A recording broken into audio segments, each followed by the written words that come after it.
From deep in the heart of Texas, it's On Second Thought, powered by Hook'em.com. Hosted since 2016 by your favorite sports columnists, Cedric Golden of the Austin American-Statesman and Kirk Bohls of the Houston Chronicle.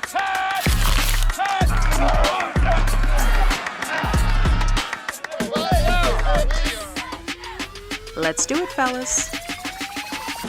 It's On Second Thought, powered by Hook'em.com. Cedric Golden here with Taylor's favorite duck, Kirk Bohls. The Texas Longhorns play the Hoggies, the Arkansas Razorbacks, 2:30 p.m.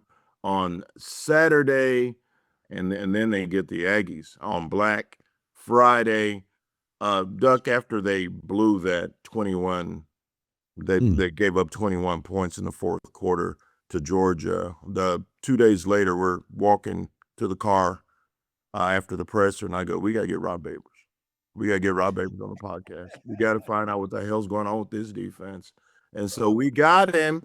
Longhorn legend Rob Babers joins us. You can see him on the wildly successful Third and Longhorns podcast and on TexasFootball.com. Rod B, what's up, man? What's up, gentlemen? Thanks for having me. Appreciate you, Sid. Kirk, what's going on, brother? Great seeing you, buddy. So, my first question, has Texas underachieved this year? Oh, well done. That was a great question for Sark. Yeah, I thought he should have answered it and just said either the two good answers to that question. One, ask me after the season, and then you guys would just forgot about it because something else would have came up. All right. Or just say the standard is the standard, and then let the crickets go and move on to the next question. And everybody went, okay, I guess that I don't know what that means, but it means so. It definitely frazzled them a little bit. And the truth is, yes, they have underachieved because yes, they've only lost 3 games, but they could easily be 4, could be 5. Exactly. Oh, wow. They don't kick to Ryan Niblett. I mean, right? Exactly. You don't have coaches kicking to Ryan Niblett like idiots. Then Texas got another loss on their schedule. So I think ultimately for Texas, yes, they underachieved. That's okay. I think. Hell, I was bamboozled. I was hoodwinked, led astray, run amok. I had Texas being a double-digit win team. That didn't happen. And I think there are several factors that we either miscalculated, the coaching staff as well, but us in the media miscalculated, overestimated, underestimated. Losing 23 players to the NFL in 2-year span. You know what? It ain't a big deal if you Nick Saban, Kirby Smart, or Jim Harbaugh. Well, you're not an elite coach, and Sark's not an elite coach. Then again, that doesn't mean he's not a good coach. That doesn't mean he's not on his way to being elite one day, but he ain't there yet. And losing that much firepower, that much NFL talent, it did hinder the program. I think there was regression. There's no doubt about that. Your team is undisciplined. Being an undisciplined team in year 5, I'm not sure what that says about Sark as a head coach, but they're really undisciplined. And now we're starting to see that in coverage bust show up, not just in penalties, but guys busting coverages, playing undisciplined football overall. That's something on Sark, and Sark hasn't been able to overcome that. The offensive line issues. I mean, this is arguably one of the worst O-lines in all of college football. Everybody has an elite pass rush when they play this O-line. I'm not making that up. Georgia had 30 pressures, 23 quarterback hurries in that game. They came into the game with 11 sacks and had 3 sacks in that game. So they never solved the offensive line issues either. And ultimately, this is a really bad running game. And ultimately, Arch's development has taken way too long. I like where Arch is now, but that took way too long for him to get to this point in terms of him modifying the offense, fixing it, making it more quarterback friendly or Arch friendly. So there's just so many factors that have led to this team underachieving. It's not just one thing, but Sark's responsible for it all. And ultimately, he just hasn't done enough this year to help them overcome. All right, for people who were on Planet Krypton on Monday, Kirk Bohls asked Steve Sarkisian why this team is underachieved, and I want to share that answer with you. Okay, what I think is that this team has competed their tail off. They've been faced with a lot of different adversity and injuries, and a lot of stuff has come across this team's plate. I'm very, very proud of them with their resiliency. At the end of the day, at the University of Texas, we're held to a very high standard. And the standard is to compete for championships year in and year out. And we're going to play the best teams in the country. We're going to schedule the best teams in the country. But But by the end of the season, we'll play of our 12 regular season opponents, 5 of those teams will be top 10 teams when we played them. So nearly half our schedule. And we have an opportunity at the end of the regular season to do something that nobody's done since 2019, and that's beat 3 top 10 ranked teams in the regular season. The last team to do that was LSU with Joe Burrow. So have we been faced with a pretty difficult schedule? Have we been faced with high expectations? Sure, but that's why we came here. So we'll be okay. Very defensive, Duck. And you know what? If they had been more defensive in Georgia, you might not have had to answer that question. I gotta ask one of the best cornerbacks to play at Texas. Rod Babers was a chameleon. He bulked up so he could play alongside the bulky, physical Quentin Jammer. Then he dropped 15 pounds to get sexier with nasty Nate Basher. He was a chameleon for those Mac Brown early 2000 teams. The whole time I'm watching this game in the fourth quarter, and I asked Sark about this. Why do you allow Gunnar Stockton to West Coast you to death? I understand playing off of Zach Branch. That dude is a 4-3 or maybe a 4-2. But those other guys aren't in that class. But I'm watching 3rd and 11. Remember, Duck, is 3rd and 11. I go, look how far back Manny Muhammad and Grayson are playing. And I was thinking, Rod B, I mean, where was the press coverage? Are those guys just not good enough to play press? Or was it a conservative game plan from PK?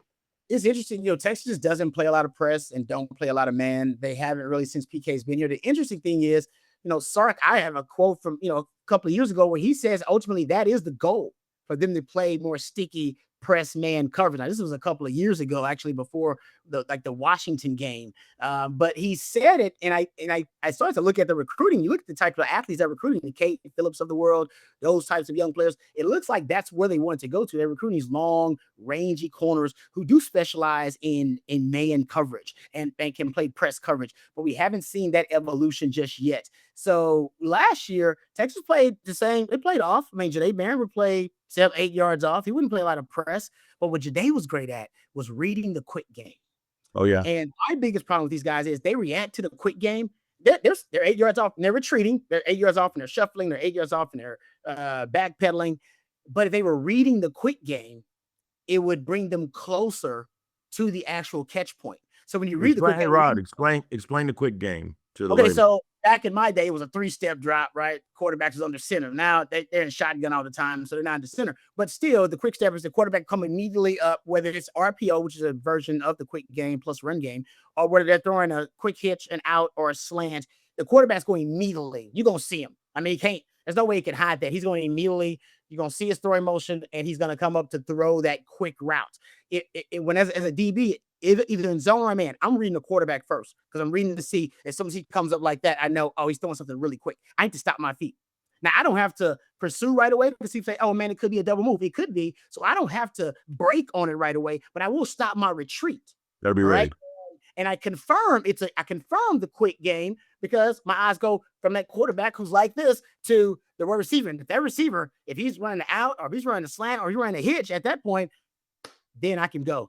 And I can break. And if I break on the upfield shoulder, he's got to run through me to go to a double move, which is double moves, they happen a lot quicker than you think. So most of the time, you'll be able to recognize, especially if you're 8 yards off, right? Mm-hmm. So that's my problem is that they react to quick game, which is why you don't see them make plays on the ball. You see them actually, they're a lot of times they're late to the quick game and they got to chase this receiver after he's already caught the football and already start to make a move upfield. Guys, question, quick game, they're supposed to be tackled immediately. That's supposed to be bang, bang.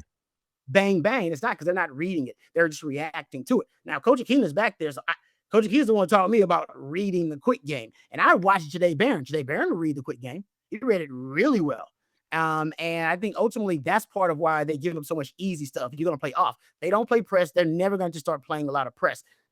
I think they have the athletes to do it, but this is not PK's defense. That's not the way he works. And one thing is they need to be more situationally aware. So in addition to reading a quick game, think about the 3rd and 10 you're talking about when Manny's like 8 years off and they blitz. They send 5. They blitz. And they have a 6th guy there as a spy. You got to know that if they're sending Colin Simmons and they're sending Anthony Hill on the blitz, 2 of the best pass rushers in the country, the ball's coming out on the 3rd and 10. Gotta get rid of it.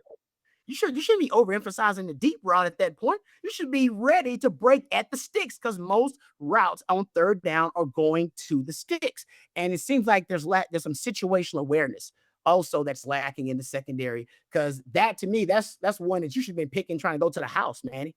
It was a deep out route on 3rd and 10 against the blitz. You should have seen that coming. Rob B would have dropped that after they had a nice PBU, because I probably would have dropped him when it took it out. Well, nobody catching it on your side, not even you.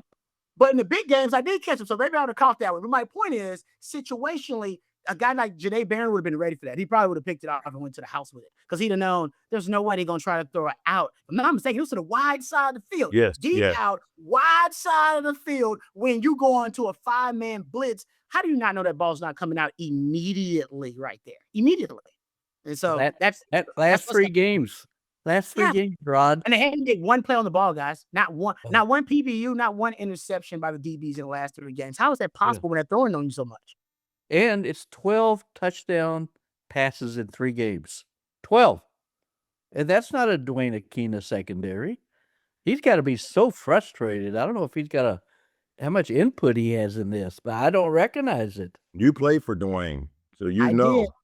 I don't read the coverage bust. To me, that is the most stupefying thing. Like, because that's not the Coach Aquina secondaries that I know are really intelligent, high football IQ secondaries. And I think this one is too, but that the last 2 weeks are no indicator of that, because even Michael Taft, who is your brain trust back there, he has blown a couple of coverages coming back.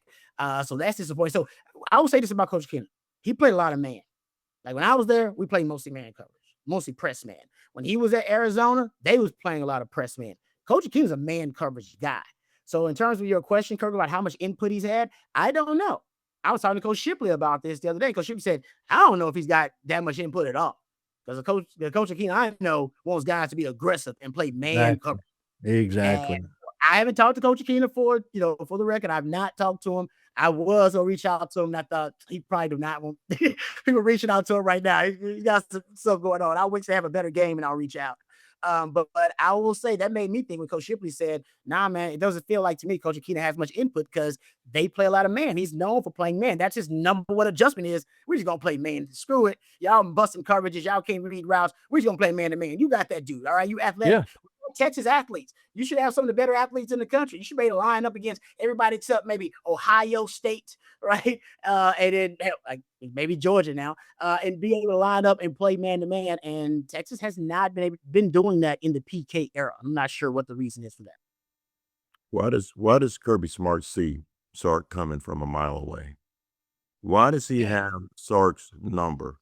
I mean, he's got his number, and Sark can't run it.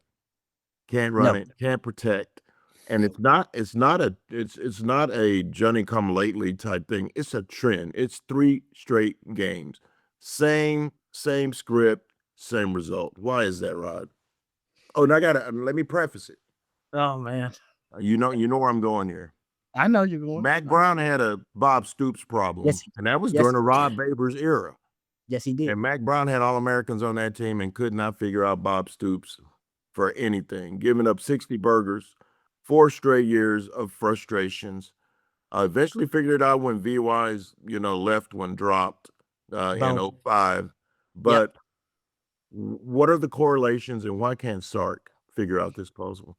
Yeah, Mac, the secret formula for Mac was ultimately the player-led model, and then get the dogs at that quarterback position to lead. Right, the Colts, the Vinces, yes, and that's what ultimately was able to vanquish Bob Stoops for Mac. I think that was enough. He has a lot of different factors, but that was the number one thing. In terms of Kirby versus Sark, Kirby's just an elite coach, right? Yes. I mean, go look at that in attention to detail. I mean, you came out of a bye week, and it looked like Kirby's game plan looked like they had a bye week. It did. They did. They got to play Texas again. That's their bye week. It felt like that. And I was talking to some coaches about this, because I remember what happened when Sark said that I picked Georgia. And the reason I picked Georgia was because a lot of reasons. But I remember when I did is when I heard Kirby Smart texted Sark on his way down to Mississippi State. And you better speak on that. And I asked him, I'm in here, Annie Mae. You know I texted coaches ass. I was like, hold on, how common is this? He's like, I'm friends with a lot of coaches, and when we play one another, we don't text. That ain't happening for weeks or months, but between us having a game. But I think it's understood. It's kind of a an unwritten agreement that we don't do that, guys. I ain't texting you, but maybe they got some different rules they have by in the SEC. No, when he did that, to me, it was Kirby Smart saying, because it was before the Mississippi State game, on his way to Mississippi State. Right. So to me, it was, what do you know your coach, what do you know a head coach is doing on a bye week? He's watching the next opponent. You're going to sit down with your family. You probably, some of you ain't been, you're going to eat some nachos, some wings, whatever, and you're going to watch your next opponent in an actual game, right? And you sit down and you watch him. So he knew Sark was going to be watching. And I think, and what was the best game Georgia played all year? Before they played Texas? Yeah. Mississippi State. I think this, I don't know if it was fact, but I think this is what Kirby did. I think he called out Sark. He told him, hey man, you need to watch this. You need to watch us. Don't watch the film, because that ain't us. Watch what we do to Mississippi State, the team that took you to overtime. Watch this. And we going down the same place you did. And I think he told his locker room, hey guys, just so y'all know, Steve Sarkisian watching this game. He got a bye week. He's sitting down watching this game. Y'all the Texas, because who else watching? Anthony Hill watching. Colin Simmons watching. Arch. They all watching the game. You want to send a message too? Go out there and whip Mississippi State, a team that should have beat them. Kirk, what did I tell you? What did I tell you, Doug? I think that was the message. And I think it worked. And here's something else I'll say about it. Sark versus Kirby. Sark's too predictable. And you just take that onside kick, right? Sark, this is how detailed Kirby is. Did y'all watch the onside kick? Did you see that gap that existed between Jonah and you see the gap? Big gap. They nowhere else on that kickoff return do they have a gap that big. And he was like, they got a gap that big. I'm kicking it right to. That's where I'm kicking it. That's where I'm kicking it. He knew what I'm saying. That's how detailed oriented. Nobody else has done this in Texas. That gap probably been there the whole damn year. Right? Been there for 5 years. Yeah, exactly. But Kirby's like, oh yeah, they leaving early. They're leaving early before the ball is kicked, and it's a gap that big. Let's go. And it's the first time Kirby's ever done an onside kick at Georgia. Isn't that incredible? Because he hadn't had to. But he didn't have to. He didn't have to Saturday, but he did. Oh, yes, he did. Because I'm going to tell you why. I'm going to tell you why. Because he could. Because he could. And Duck, that day he talked about the text message when Sark told us, oh, yeah, Kirby text, blah, blah, blah. And I wrote about it. What did I say, Duck? I go, he's in Sark's head. He wants Sark to know. I mean, do you really think he wasn't thinking about Jeff Lebby when he sent that text? No. He was like, you know what, Sark? I'm going to let you know I'm coming. And it's going to be the same thing that happened in Atlanta, the same thing that happened in Austin. We own you. We own you. And there's nothing you can do about it. Which brings me, go ahead. No, I don't. But and you know the quote after, right? I'm sure y'all covered that. The quote after when he calls out Texas, he said some guys just want checks. He said, "Yeah, some guys just want checks, but we teach them how to tackle people here too." That was a Suge Knight like quote. That was a Suge Knight like quote. That was, hey, you know what I mean? You don't want somebody all in the video. Come to death row. That was his come to death row moment. Come to Georgia. Don't go to Texas. If you want to win championships, if you want to go to the league, you come to Georgia. You don't go to Texas. That was his moment. Justice Theory and the rest of it. Somewhere in Bristol, Connecticut, Nick Saban was laughing because that's why he got out of the game. He couldn't compete in the marketplace. Alabama didn't have those kind of chips.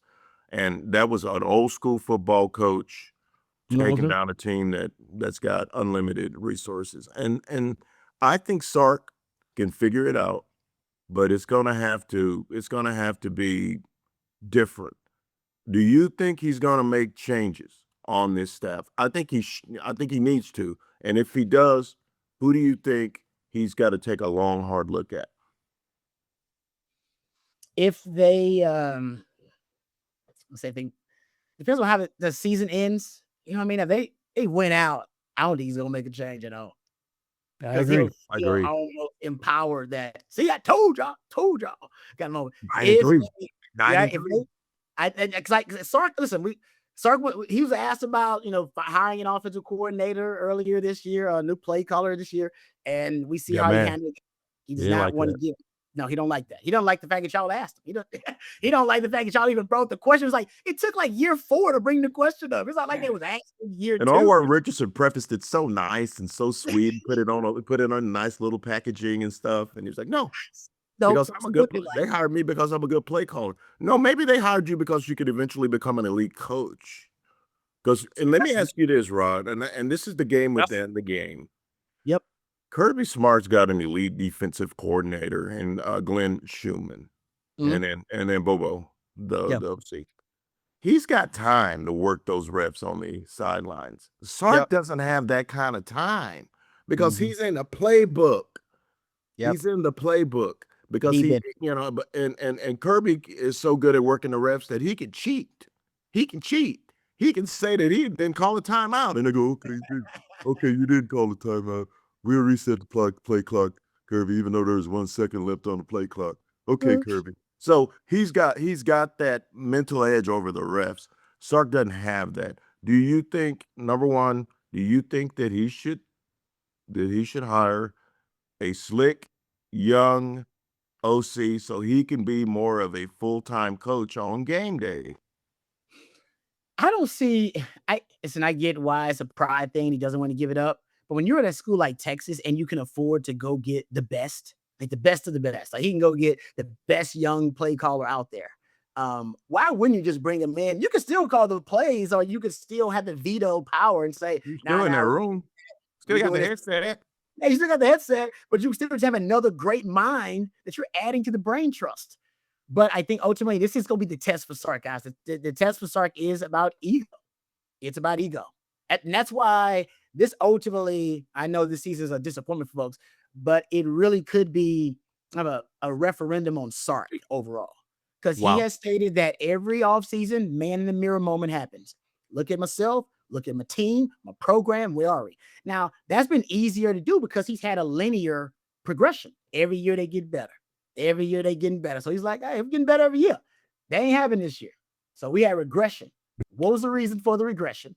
Right? Was it just because you miscalculated how good the team was? Was it your offensive play calling? And when he comes out of that man in the mirror moment where he's been able to kind of figure out and have done the autopsy, if you will, of the season, and he's able to figure out what went wrong and all the steps, what is he going to do this offseason? Because, you can't do the same thing over and over again and expect different results. So he's got to change something. And will he ultimately come to the conclusion that he's not the best option at play caller?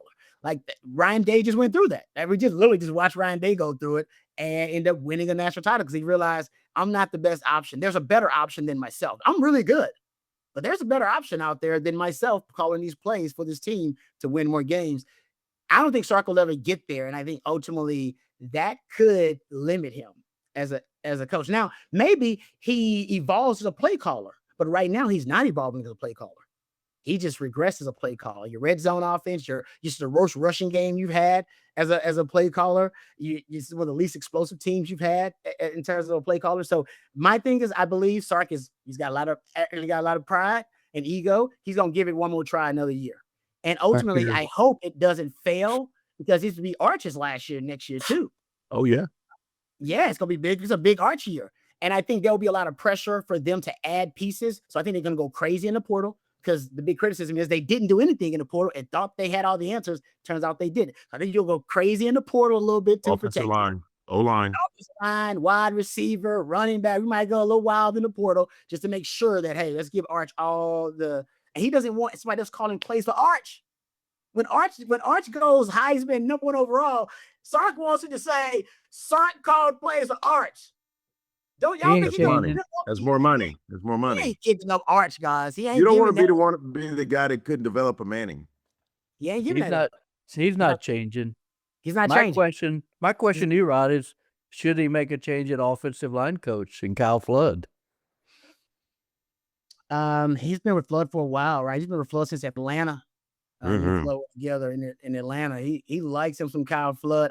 I'm gonna say that right now he's gonna stick with Kyle Flood. He loves the continuity thing. Should he make a change? No, I'm gonna say no. because I think it's the guy. I think it's the players more than the O-line coach, and I think it also may be the scheme. I think it may But be the scheme too, guys. Your but scheme. isn't it on Kyle Flood to bring in Then it some starts. good That linemen starts and run Sark? game. It's Sark scheme. Yeah. It starts run game. It's Sark scheme. It's hmm him being outside zone heavy, and that's a Sark thing. Well, it's a I great offense if you have Jonathan Taylor, but Yeah, but exactly. Like, he's got why do you need Quintravian Reisner running east to west. That ain't scaring nobody. run game is great when you got Bijan and Rojo. So Is he? this could be the scheme of Sark having, it's a scheme that is dependent on having some type of elite talent at tackle and elite talent at running back. Well, to me, that's not a really elite run scheme then. If you need elite, you need NFL tackles and NFL running backs, like, well, I can coach that scheme. So I think No matter what the scheme is at that point, because the I talented don't know if guys I are going want to to see show up. Kyle Flood. I don't necessarily think, man, maybe it's a big Kyle Flood, but it could be. And if Sark doesn't change from Kyle Flood and Kyle Flood is the problem, then that'll end with Sark. But I think it's more than just one O-line coach. I love how O-line coaches come to Texas and they become bad all of a sudden. Sarah's over there at Georgia. Remember, he's in Texas. Y'all like, he sucks. Sarah sucks. Get him out of here. I'm like, well, all of a sudden they bad O-line. Kyle Flood, Nick Saban loved Kyle Flood. It's good. Nick Saban, he comes here and they're like, nah, I don't like Kyle Flood. What is it about Texas that makes O-line coaches soft? Because it's a pass offense. It's a finesse offense. 10 rushes after the first drive. It's finesse. Exactly. There's no commitment to the game. It's a finesse offense. You want to win the SEC, you better pound the ball. You better have a running game. Alabama did. Georgia does. The great teams have to be able to run the ball. Look at the two tailbacks Ohio State had last year. So, and if you're saying you don't think you'll hire an OC, and I don't either, you thinking Kyle Flood will be back. He said he might be back. Then you're saying, well, you're going to fire GA? I mean, come on. That's a cosmetic change. So he's stubborn, guys. He's stubborn. And then you hit on his ego. I don't think their change is coming unless they finish 75. They lose out, he's gonna be forced to make a change. I mean, his boss will tell him, you gotta do something, because the fans out there, they are not going to accept you just bringing everybody back. You 75. Yeah. But I think he can justify it if they are 8-4. I think he can justify it. Well, because that's not 8-4 ain't terrible. It is at Texas, but it's not this year. At Texas. Yeah, they can lose to Arkansas, can't they? Oh, no question. Why? Why can they lose with Arkansas? Tell me why. Tell us why. Arkansas, guys, maybe the most. It's top 5 in 10+ yard plays generated. They're top 5 in 20+ yard plays generated. This is one of the most explosive offenses in the country. Taylor Green might be the best player on a bad team in the country. Most of y'all ain't watched him because it's Arkansas football. Nobody cares about it. But Taylor Green is a beast, guys. He is really good and explosive. So they are top 5 in explosive plays produced. And they have a quarterback that can move around. Remember Gunnar Stockton, how much he hurt Texas on the bootlegs and the waggles. Remember Diego Pavia, what he did on bootlegs and waggles. You know what Taylor Green's going to do? Bootleg and waggle. You know what Bobby Petrino is? A hell of an offensive play caller. He's been one of the best play callers in college football for a long time. He's got issues off the field, but play calling wise, ain't nobody ever doubted Bobby Petrino. So all your busted coverages back there, all your issues with crossing routes, your issues defending bootlegs, your issues defending the curl routes, your lapses in leverage. Bobby Petrino, he about to exploit every single piece of it.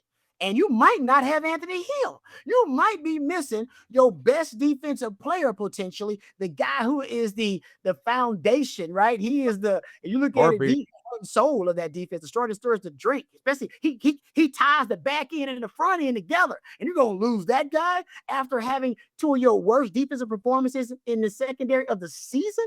That scares the hell out of me. That scares the hell. And it should, because this is going to be a shootout. They're going to score on this defense. Defense that I watched, they're going to score on this defense. The running game, they got a running back, Mike Washington, averaging over 6.5 yards per rush. 6.5 yards. And they got to defend a +1 at the quarterback in Taylor Green. They will score. Yeah. They put 42 on Aggie. Bro, exactly. I'm telling you, man. It's scary. I don't know why. Now I'm more afraid of Arkansas than I've been all year long because I've seen the secondary. I wasn't afraid of them before, but now I've seen this secondary. Texas could lose this game strictly based on their secondary having an absolute meltdown. I don't think so. I think they'll bounce back. I got too much faith in Coach Akina to allow that to happen. And they got too many veterans in that secondary to allow it to happen. Should be some peer accountability back there too, and some pride back there as well. But if they don't clean it up and they look like they looked the last 2 weeks, Taylor Green's gonna have a field day. I'm going down to the imagine? field. Make sure Akina still works there. Man, hey, make sure you got right. Do it for me. Tell him Rod D said, what's up? Yeah, Rod B wanted me to do a welfare check on you. A welfare check. He still works there, but he ain't calling the plays. That's the problem. Yeah. He's the guy. So, and what would it look like in Austin if they lose to Arkansas, 0-6 SEC team? Then those changes y'all talk about, they will happen. Because you're definitely gonna lose to A&M if you lose to Arkansas. Yeah, that's done. You lose to Arkansas, you're gonna lose to A&M. And A&M, they coming in, they trying to embarrass you. Arkansas, they can't embarrass you because Arkansas's defense is terrible. Arkansas just as explosive as the offense is. I told you they had top 5 and 10+ yard plays produced and 20+ yard plays generated. Their defense, 132nd and 10+ yard plays allowed, 130 and 20+ yard plays allowed. They are, if you look at scoring defense, they allow 32 points per game, 4th worst in the Power 4. So your offense, if your offense can't score against them and produce explosive plays, then we're talking about another problem on the offensive side. I expect it to be a shootout, but if you end up losing this game, yeah, you're right. There must be changes. There have to be changes made. No doubt. I don't know who's gonna end up having, to be the scapegoat. But you're gonna need one because Texas fans ain't gonna accept nothing else. Hell, I'd hire Sam Pittman in a second. Oh, I like that. That's not bad. He's one of the best O-line coaches in the country, and he's sitting there unemployed. Damn, that's good, Kirk. That's good. Okay, I will take him over. I'll take him over.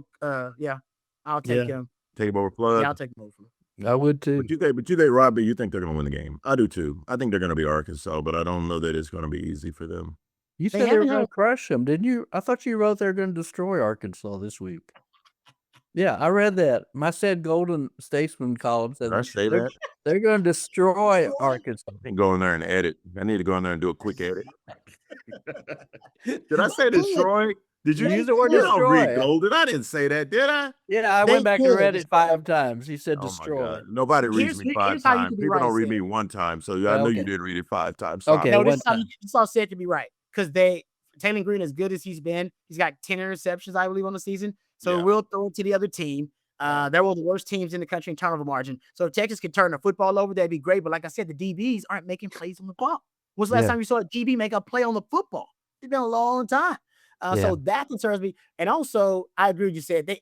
If the Texas defense can avoid busted coverages and just avoid the mental lapses, I think they actually can beat them by double digits. Like they could beat them by 2 touchdowns. They could. And if that's, like you said, if that is beating the hell out of them, then that's what it is. But I don't know if that's going to happen based on what I've seen. I wouldn't bet on it based on the secondary that I've been watching.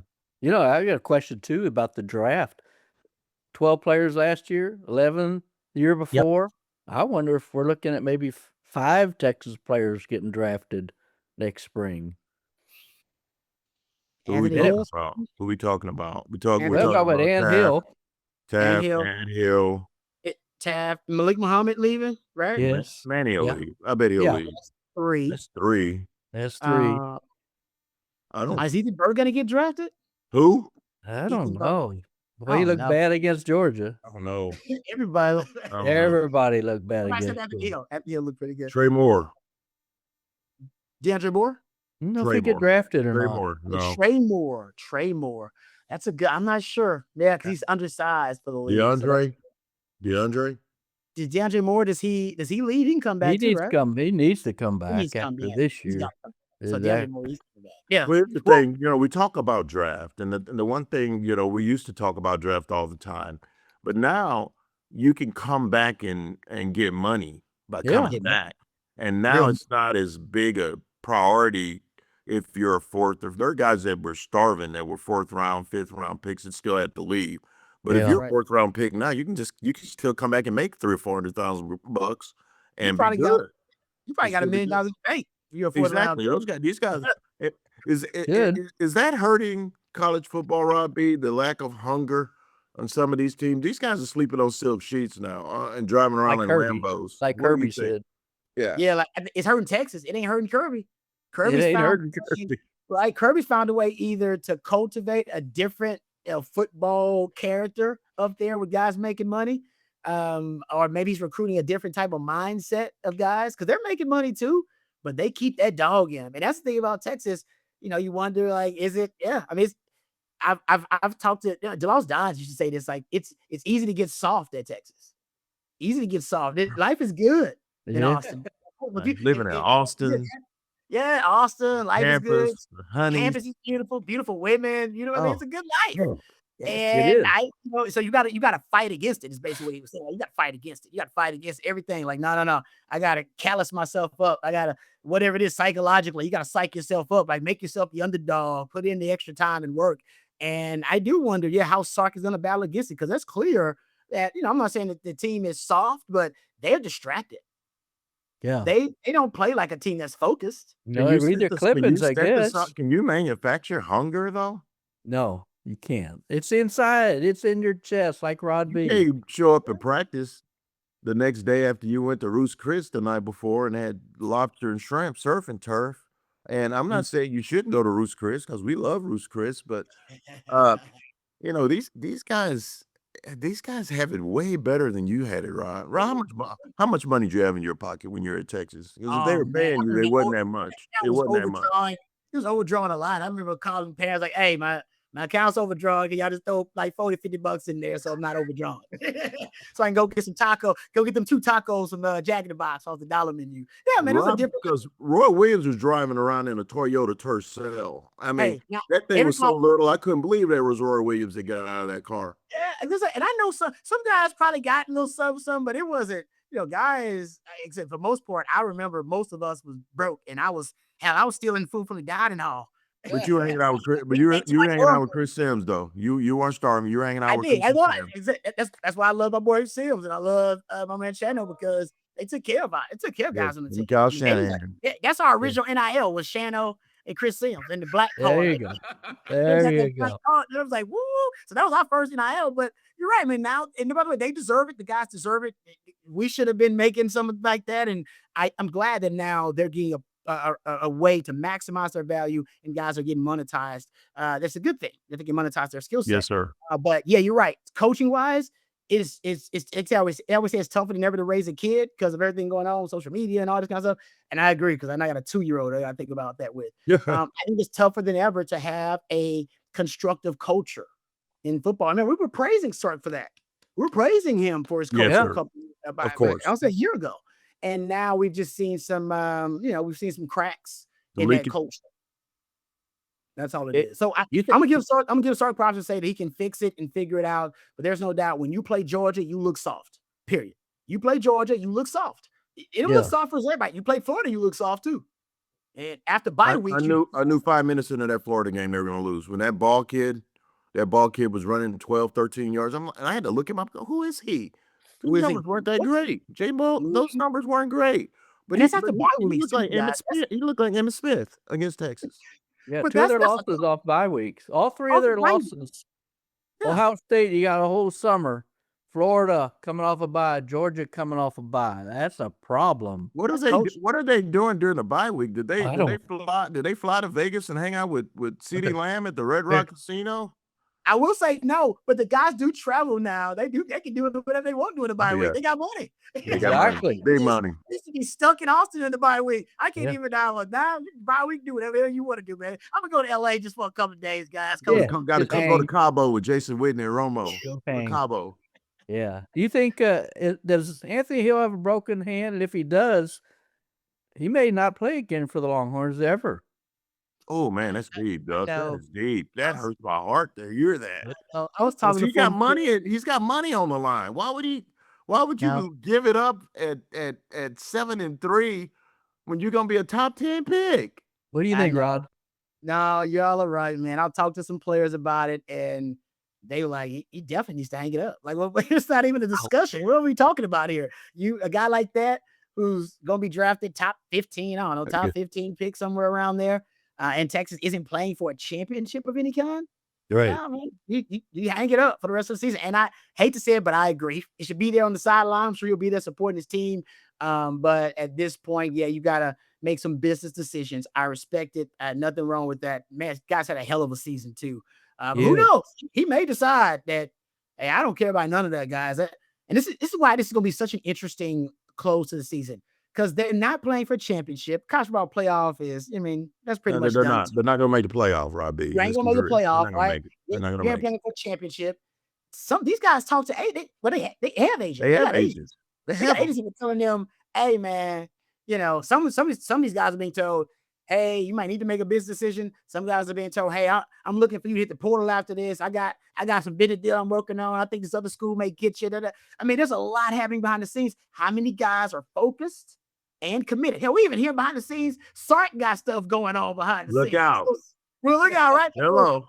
Sark distracted. You may be missing your best leader on defense. You got lots of major issues to fix defensively and offensively, and you're coming off one of the most embarrassing performances of the year. So what do you play for?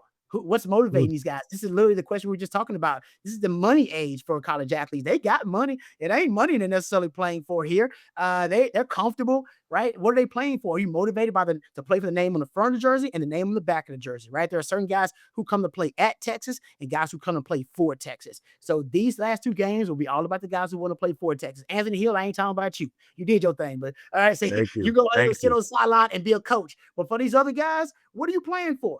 All right. Does the pride matter? The pride and the winning tradition of the Texas Longhorns will not be entrusted to the weak nor the timid. Are you going to give up on the season, even though a lot of your goals you initially had are done? You going to give up? The checks are already in the bank account. What's driving you? What's motivating you? I want to know. I can't wait to watch them. If this secondary goes out there and gets embarrassed versus Taylor Green after having 2 weeks, all right, and struggling for 2 weeks, or at least the last 2 games, and you ain't fixed any of your issues, I'm going to be disappointed. That means these guys ain't got no pride. Where's the pride, man? Where's the pride? That's what these games are about. Where's the pride? Absolutely. Man. Come on. You know it. And, I don't think Kirby has these discussions in his locker room.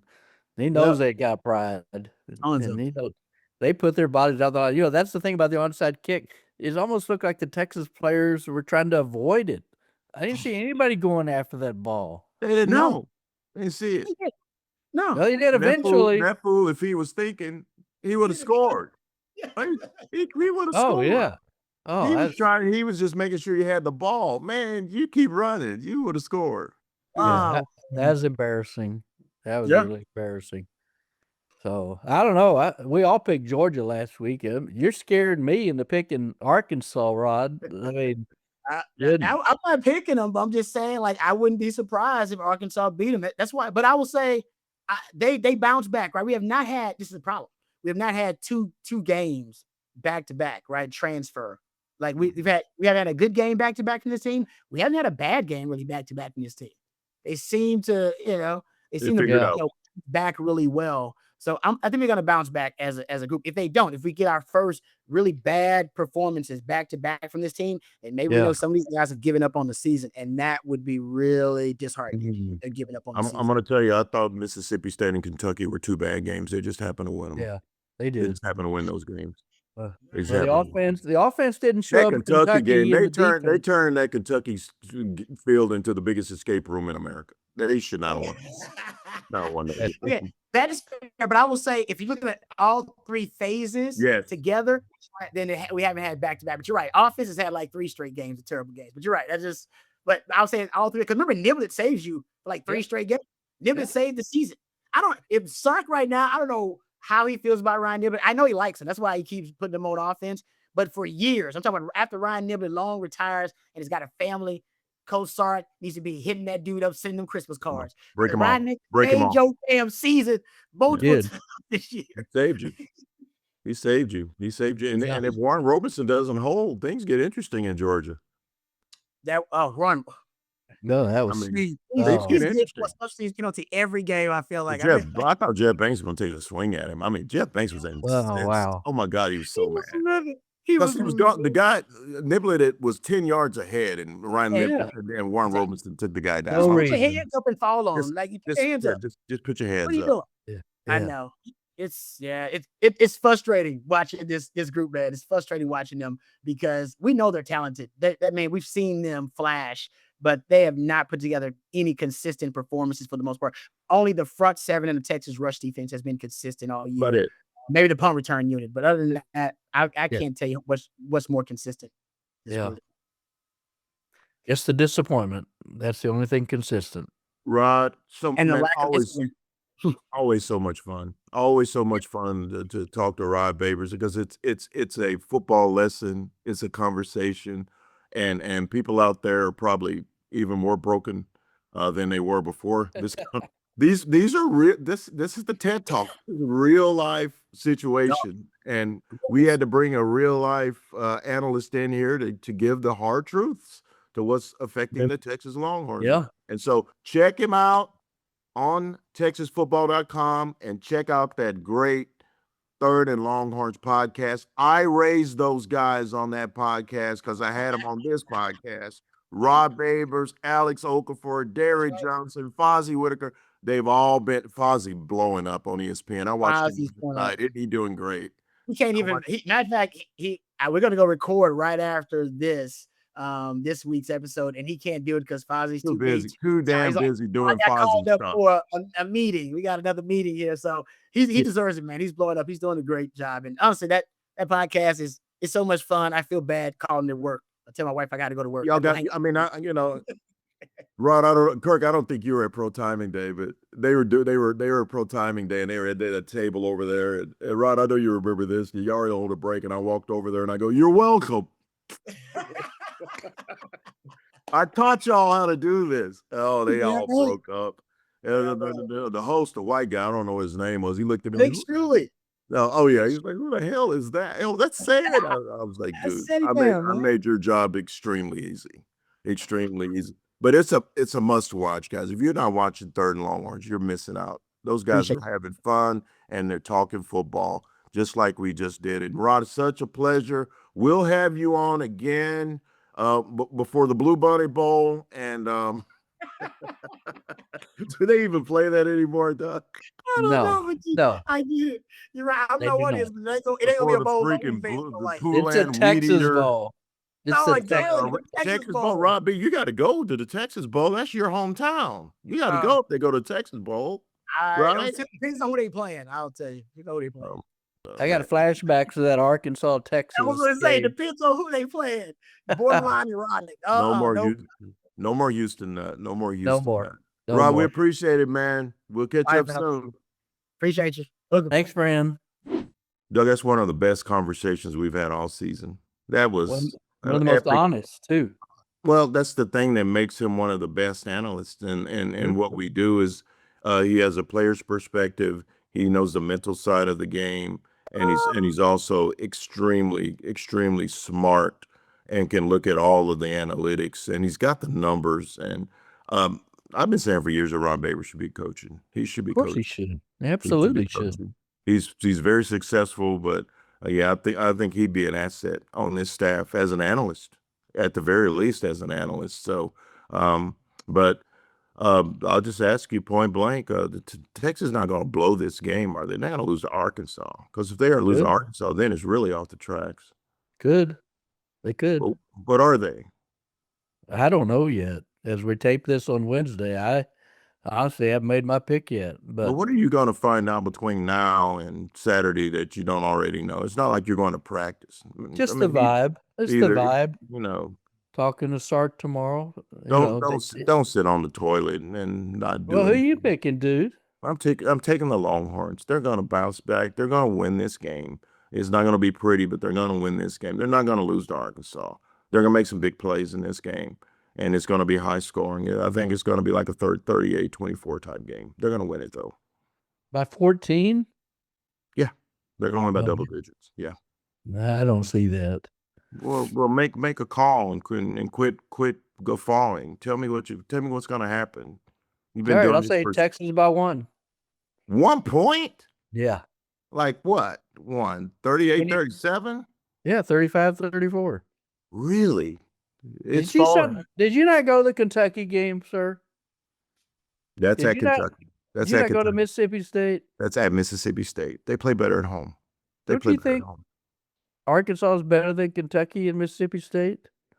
I do, but will Arkansas travel and be as good? If this Hey, game what? was in Fayetteville, I probably would take the Hoggies. Oh, But I it's in definitely Austin. would. But it's in Austin, sir. It's in Austin. They're gonna win at home. Okay. All Yeah. right. That's I'll it for see. you. I'll see. I just, we didn't pick Texas to beat Georgia because we didn't trust Texas. I don't know how you trust them anymore after that. I trust game them at at home. Athens. I trust them at home. They don't lose very often at the house, Duck. Yeah. What are they? 17-1 at home. I mean, they don't lose at home. And this is a very talented team that makes a lot of mistakes. I think Texas will do enough, even if Anthony Hill doesn't play. We'll agree that Ty Anthony Smith played really well I like him. at Georgia. He He's played very really good. well. He's So very I think good. he's capable of stepping in there. So we will see. Either way, we're going to be at the game, and I hope you guys are going to be at the game as well. We appreciate Rod Babers for joining us. This great analysis, one of the best. Thank you for watching on YouTube, wherever you get your podcasts. Check out Kirk Bohls' stuff on HoustonChronicle.com. You can find me on Statesman.com. That will do it for On Second Thought. Thank you for joining us, and we'll see you next time. That's a wrap. You've just experienced On Second Thought, powered by Hook'em.com. Want more? Join Seth and Kirk every Thursday for a fun sports ride from the ATX. Find archived episodes anytime on YouTube, Apple, Google Play, and Yahoo.